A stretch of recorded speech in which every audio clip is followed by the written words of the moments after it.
उस सफेद रोशनी के प्रकाश में खो जाने के तुरंत बाद राधे को अपने दिल के पास तेज दर्द महसूस हुआ, मानो किसी ने अभी अभी उस पर तलवार से वार किया हो।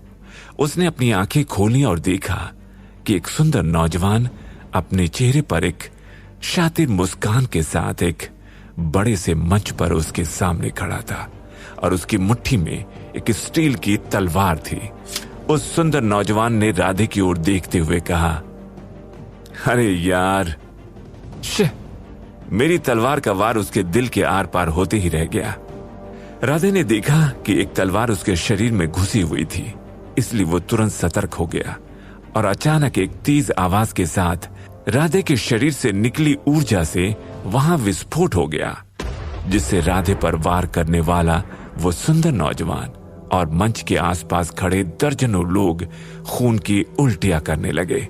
हालांकि मंच के आसपास खड़े लोग राधे से कुछ दूरी पर थे, इसलिए उन्होंने तो फिर भी जैसे तैसे खुद को उस विस्फोट के असर से संभाल लिया। लेकिन वो सुंदर नौजवान राधे के इतने करीब खड़ा था कि वो खून की उल्टी करने के बाद सीधा लड़खड़ाकर बेहोश हो गया। ये देखकर मंच के चारों ओर गहरा सन्नाटा छा गया और लोगों की चीखती आवाजें तुरंत खामोशी में बदल गई। वो स्टील की तलवार अभी भी राधे के सीने में धसी हुई थी। राधे ने अपने दर्द को नजरअंदाज करते हुए तलवार को एक झटके से खींचकर बाहर निकाल लिया और चौंकते हुए अपने आसपास देखने लगा। फिलहाल उसे कुछ भी समझ नहीं आ रहा था कि वो कहां था और वहां क्यों था, इसलिए वो अपने दिमाग पर जोर डालकर चीजों को याद करने की कोशिश करने लगा।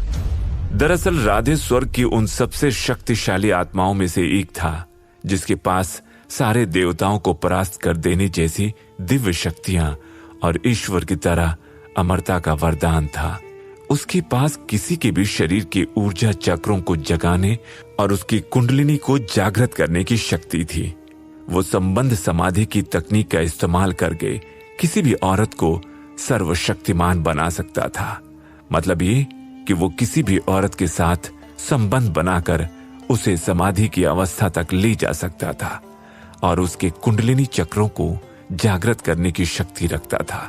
उसके इस शक्ति का इस्तेमाल करके स्वर्ग की कई आत्माओं ने अपनी शक्तियों को जागृत किया था।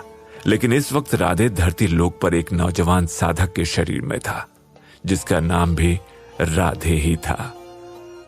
वही नाम, वही चेहरा, वही कद काठी, यहां तक कि रूप रंग भी हूबहू राधे जैसा ही। एक पल के लिए तो राधे को लगा मानो वो हजारों साल पहले अपने बचपन में लौट आया हो। लेकिन नाम, रूप रंग, कद काठी और चेहरे के आगे उनकी समानताएं वहीं रुक गईं, क्योंकि दोनों में बाकी सब कुछ अलग था। पुराने वाले राधे की कुंडलिनी शक्ति और ऊर्जा चक्र पूरी तरह से जागृत थे। उसके पास दिव्य शक्तियां थीं और वो सर्वशक्तिमान था। लेकिन अभी वाले राधे की कुंडलिनी शक्ति तो छोड़ो, ऊर्जा के चक्र भी ना के बराबर जागृत थे। असल में अभी वाले राधे भारत के असम प्रदेश में कामाख्या गुप्त आश्रम नाम के एक गुप्त समुदाय का शिष्य था।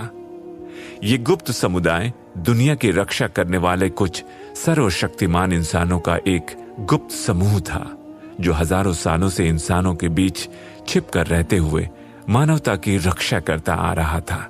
इस गुप्त समुदाय में भारत के कोने कोने से आए कुछ ऐसे लड़कों और लड़कियों को उनकी कुंडलिनी शक्तियां जगाकर तैयार किया जाता था जिनका जन्म धरती की रक्षा करने के लिए हुआ था।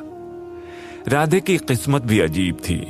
उस बूढ़े आदमी ने उसे इंसान बनाकर भेजा भी था तो एक ऐसे गुप्त समुदाय में जहां के लोग राधे को अपना कुल देवता मानते थे और अपने यहां आए लड़के लड़कियों की कुंडलिनी शक्तियां जगाने के लिए राधे की संबंध समाधि की तकनीक का इस्तेमाल करते थे। बहरहाल राधे ने अपनी याददाश्त पर जोर डालने की कोशिश की तो उसे याद आया कि अभी वाला राधे इस परिस्थिति में कैसे आया।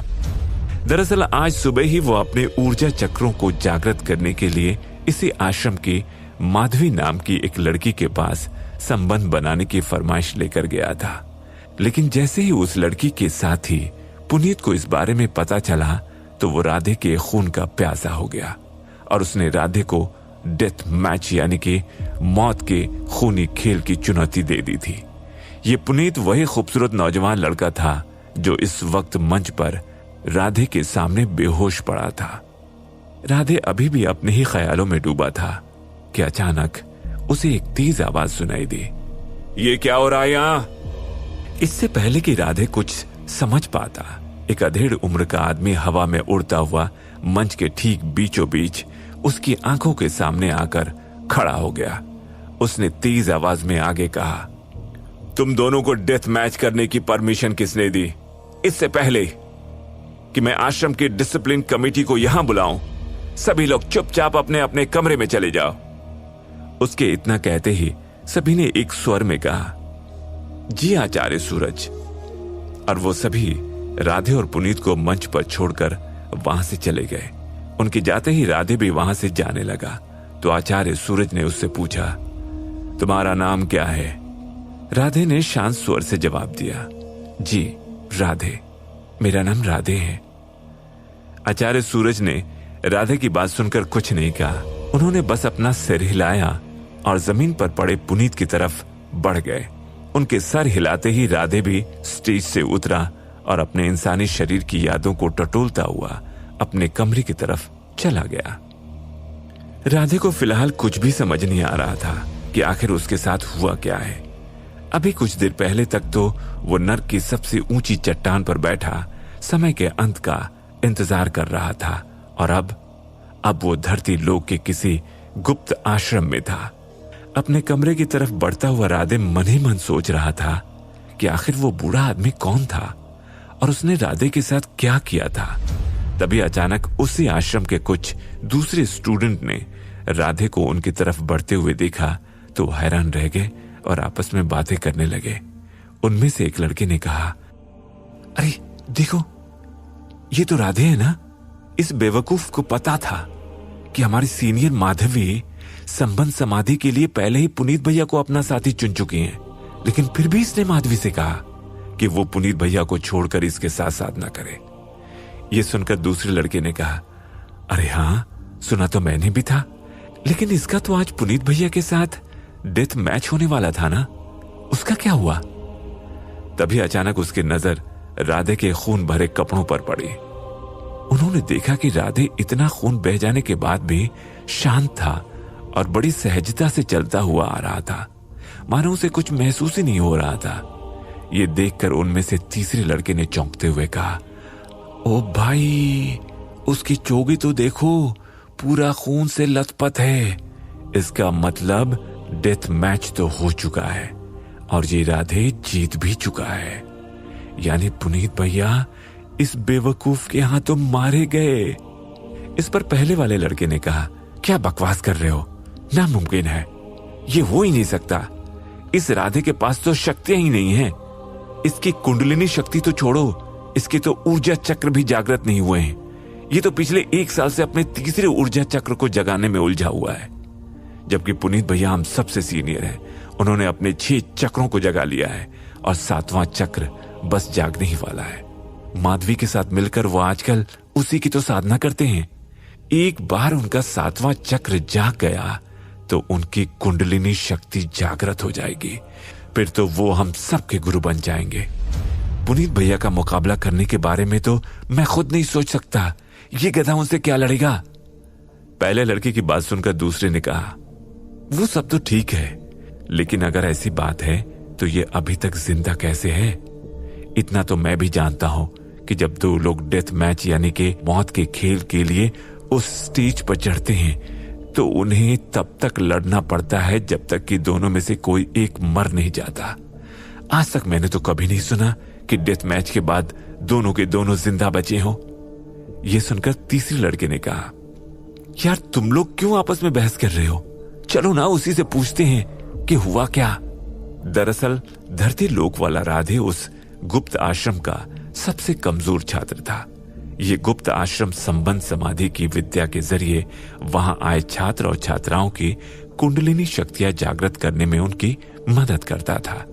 इसलिए अमूमन वहां आते ही लड़के लड़कियां अपने लिए सही जोड़ीदार लड़का या लड़की ढूंढ लिया करते थे और शुरुआत के 2-3 महीनों में ही अपनी संबंध समाधि की साधना शुरू कर देते थे। उस आश्रम में लगभग हर लड़के के पास अपनी एक लड़की जोड़ीदार थी, लेकिन राधे आज भी अकेला ही था। वो 1 साल पहले यहाँ आया था और तब से लेकर आज तक ना तो वो अपने लिए कोई जोड़ीदार लड़की ढूंढ पाया था और ना ही अपने ऊर्जा चक्रों को जगा पाया था।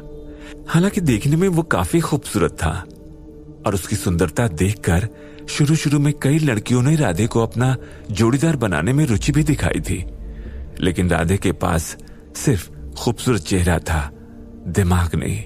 वो दिमाग से थोड़ा धीमा था और हमेशा बात करते करते हकलाने लगता था, इसलिए किसी भी लड़की ने उसे अपना जोड़ीदार नहीं चुना। पता नहीं उसे वहां उस गुप्त आश्रम में क्यों और कैसे लाया गया था, लेकिन उस गुप्त आश्रम के महागुरु के अलावा कोई भी उसे वहां रहने के लायक नहीं समझता था। इसलिए सभी राधे को गधा, ढीला, बेवकूफ, बैल बुद्धि और न जाने किन किन नामों से बुलाते थे। बहरहाल उस तीसरे लड़के की बात सुनकर बाकी के लड़कों ने भी हामी में अपना सर हिलाया और तुरंत राधे के पास पहुंच गए। उन्होंने राधे का रास्ता रोकते हुए कहा, अबे ओ ढीले, तू पुनीत भैया के खिलाफ डेथ मैच से कैसे बचा? उन छात्रों की बात सुनकर वहां से गुजरते बाकी छात्र छात्राएं भी वहीं के वहीं रुक गए, क्योंकि सभी के लिए राधे का डेथ मैच से जिंदा लौट आना और वो भी पुनीत का मुकाबला करके बच पाना किसी चमत्कार से कम नहीं था। फिलहाल वहां मौजूद सारे लड़के लड़कियां राधे को घूरते हुए उसके जवाब का इंतजार कर रहे थे, लेकिन ये राधे वो पुराना वाला राधे नहीं था। वो बदल चुका था और उसके अंदर स्वर्ग की सबसे शक्तिशाली आत्मा ने अपना घर बना लिया था। इसलिए उसने पहली बार उन सभी की आंखों में आंखें डालकर बिना हकलाए पूरे आत्मविश्वास के साथ कहा, मेरे रास्ते से हट जाओ, मेरे पास तुम जैसे बच्चों के साथ खेलने का समय नहीं है। राधे के जवाब और उसके हाव भाव ने वहां मौजूद सभी लोगों को हैरान कर दिया। वो सब मन ही मन सोचने लगे, ये बेवकूफ राधे इतना साहसी और घमंडी कब से हो गया? राधे इतने सारे लड़कों की एक साथ बेइज्जती करके उनसे सरेआम दुश्मनी मोल ले रहा था और यही बात उन लोगों को सबसे ज्यादा चौंका रही थी। एक पल के लिए तो उन्हें लगा कि शायद राधे अब पूरी तरह से पागल हो चुका है। इसलिए उन लड़कों के गुट में सबसे आगे खड़े लड़के ने चिल्लाते हुए कहा, राधे, तेरी इतनी हिम्मत कि तू हमसे पंगा लेने चला है? चुपचाप वहीं खड़ा हो जा। हमारे सवालों के जवाब दिए बिना अगर तूने एक भी कदम आगे बढ़ाया तो आज तू गया काम से। उस लड़के की धमकी सुनने के बाद भी राधे नहीं रुका और उन सभी को नजरअंदाज करके वहां से जाने लगा। तभी अचानक उस लड़के ने आगे बढ़कर राधे पर हमला कर दिया। आखिर क्या करने वाले थे वो लड़के राधे के साथ, और क्या राधे उन लड़कों का मुकाबला कर पाएगा? क्या ये कामाख्या गुप्त आश्रम और ये संबंध समाधि तकनीक क्या है?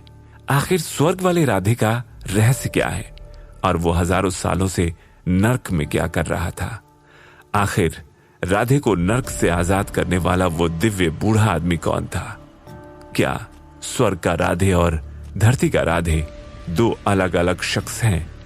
अगर हां, तो आखिर उस बूढ़े आदमी ने स्वर्ग की सबसे शक्तिशाली आत्मा को धरती के सबसे कमजोर इंसान के शरीर में क्यों भेजा? ये सब जानने के लिए सुनते रहिए रोमियो की रास लीला का अगला एपिसोड, सिर्फ और सिर्फ पॉकेट FM पर।